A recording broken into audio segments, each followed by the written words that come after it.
ఇదిగో నిన్నే అంటూ ప్రేమే ఎదురై వస్తే ఏ పూలు తేవాలి పూజకి? నీతో జతగా ఉండే వరమే నువ్వే ఇస్తే ఇంకేమి కావాలి జన్మకి? మచ్చలేని చంద్రుడిని మాట రాక చూస్తున్నా, వరస కాని బంధుని చొరవ చేసి అంటున్నా, ఇంకెప్పుడు ఒంటరినని అనరాదని, నీకు సొంతం అంటే నేనేనని.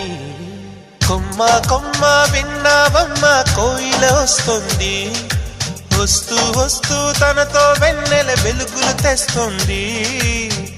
ఏవమ్మ మరుమల్లి తోరణాలు కడతావా, చిలకమ్మ ఎదురేగి స్వాగతాలు చెబుతావా?